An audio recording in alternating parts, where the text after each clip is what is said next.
Today, we're going to talk about monochrome, and I'm going to give you 3 tips to improve your black and white photography really fast, both in camera and in post. Let's go. We have these trendy monochrome cameras and all this stuff going on, and the truth is, if that's what inspires you, use it. That's ultimately what it comes down to with gear, is use the gear that makes you want to take great photos. But the truth is about these monochrome cameras that are very expensive and focused, sure, they give great high ISO performance, for example. They have advantages here and there, but ultimately, the images are not substantially better out of these cameras than any other camera. Last night, I put a roll of Delta 3200 in the Canon at QL17 III, and I went out and I was shooting side by side with digital. This is how I love to do it, because then I can do actual tests to make my Filmus presets even more accurate. Because I was working on the update to Silver 5.5 presets and some new monochrome tools in that, and the different ways that we can improve our black and white. And so that led me to make this video. The first tip is decide when you want to be in black and white. Yes, you can take photos and after the fact say, oh, this isn't working, I'll convert it to black and white and now it's artistic. Sometimes that does help. And the reason it helps is because you're stripping away the photo to its basic elements.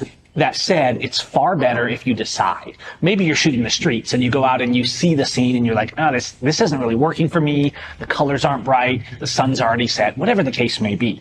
If the color isn't adding anything to a photo, right? If I look and say, the color's not giving anything, that's when I'll say, maybe I should be shooting black and white. Maybe that's where my head's at right now. Maybe that's where this scene is at right now. I will then switch the camera profile, if I'm shooting digital, to black and white, to monochrome. So I'm now seeing in monochrome, even though I'm shooting raw and I'm going to be editing after the fact using Lightroom, using Capture One, etc. By doing that, I focus on those tonalities, which brings me to number 2. And that is dark, rich shadow. This is a theme that you see across all the great black and white, the books that you have on your shelves and on your coffee tables and your favorite photos. And this is true in color. I talk about this all the time in Shadow Hackers, but it's really true in black and white as well.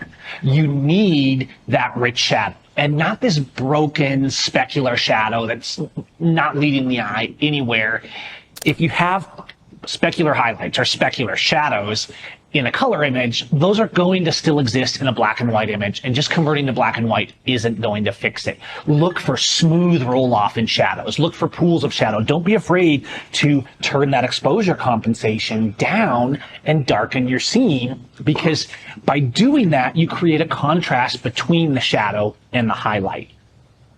The truth is, these fancy monochrome cameras actually have a very almost kind of flat profile. If they have a subdued profile, and actually this is something you'll see in the new monochrome presets that I just added to silver if you use it, but even if you don't use my silver presets, you can still do this. If you look at what I'm doing here in silver, I have the new L monochrome, which is really inspired by these monochrome cameras and kind of has these subdued reds and oranges. It's not actually using colors to push contrast a lot. It's using deep blacks, and then it's using this monochrome concept. The profile is really expecting that you have a lot of contrast in camera. That's really important to these coming out well. Monochrome S is taking a little bit more of a contrasty approach. It's still this very dark, deep, rich shadow.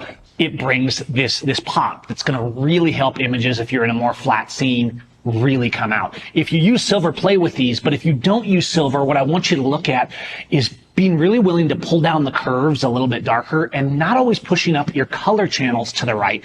Even the reds and oranges, which we'll usually use oranges, for example, to make skin pop, try pulling those down and watch what happens, particularly in higher contrast scenes. Because what you do is you tend to get these really smooth, shadow-rich areas so that the highlight areas really pop. So number 2 is really don't be afraid of the dark. Don't be afraid to edit a little darker. Don't be afraid to do exposure compensation a little bit down.